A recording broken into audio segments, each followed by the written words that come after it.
சென்னை பாறைமுனையில் உள்ள ஸ்ரீ கன்யகா பரமேஸ்வரி கலை மற்றும் அறிவியல் மகளிர் கல்லூரியில் தமிழ்துறை கணித தமிழ் பேரவை மற்றும் அகத்தர மதிப்பீட்டு குழு இணைந்து நடத்தும் கணினி தமிழ் கற்போம் பணி வாய்ப்பு பெறுவோம் என்ற தலைப்பில் பயிலரங்கு கூட்டம் நடைபெற்றது.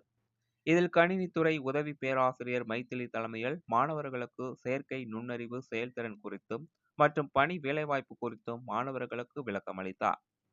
இந்நிகழ்வில் கல்லூரி தாளாளர் சென்னி பாலாஜி, கல்லூரி முதல்வர் டாக்டர் எட் Vanaja, dean doctor P Vanitha, துணை முதல்வர் எம் இனப்பிணை, அகத்தர உறுதி அமைப்பு குழு ஒருங்கிணைப்பாளர் டாக்டர் பி பரணிக்குமாரி, துறை தலைவர் லட்சுமி மற்றும் ஆசிரியர்கள், மாணவர்கள் பலர் கலந்து கொண்டனர்.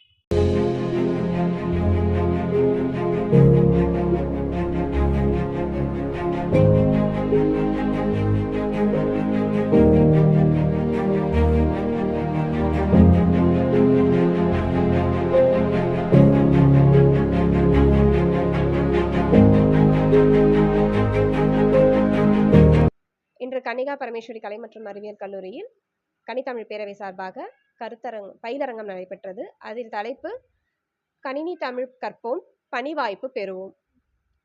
இந்த பயிலரங்கத்தில் நிறைய ஏஐ ஆர்டிஃபிஷியல் இன்டெலிஜென்ஸை கொண்டு வந்து அது தமிழோட இணைந்து எப்படி பணி வாய்ப்புகள்லாம் இருக்குது, நம்மளோட இந்தியாவிலேயே நிறைய தமிழ்நாடு இல்லை இந்தியா அளவிலேயே தமிழுக்கான வேலை வாய்ப்புகள் எங்கெல்லாம் இருக்குன்றதெல்லாம் சொல்லிட்டு இன்னும் எப்படி அட்வான்ஸ்டாக வந்து தமிழையும் கணினியும் இணைஞ்சு ஒர்க் பண்ணலான்றது மாணவர்களுக்கு கிளாஸ் எடுத்தோம். அதில் வீடியோ எப்படி எடிட் பண்ணுறது, ஆடியோஸு, இமேஜஸ் எல்லாத்தையுமே வந்து தமிழோடு இணைஞ்சு எப்படி வேலை செய்யலாம், ப்ராம்ப்ட் இன்ஜினியரிங் தமிழில் எப்படி கற்றுக்கணும், இந்த மாதிரி பல தலைப்புகளில் இன்னைக்கு கிளாஸ் எடுத்தோம். ரொம்ப பசங்கள்லாம் உற்சாகமாக கற்றுக்கிட்டாங்க. அவங்களுக்கு நான் கண்டிப்பாக நாலேஜ் கிடச்சிருக்கோன்னு நான் நம்புகிறேன். இந்த வாய்ப்பை கொடுத்த தமிழ்துறை தலைவி, தமிழ்துறை ஆசிரியர்கள் அனைவருக்கும் நன்றி. முதல்ல இந்த கன்னிகா பரமேஸ்வரி கலை மற்றும் அறிவியல் கல்லூரிக்கு மிகுந்த நன்றி. அவங்க இந்த வாய்ப்பு கொடுத்ததுக்கு ரொம்ப சந்தோஷமா இருக்கு.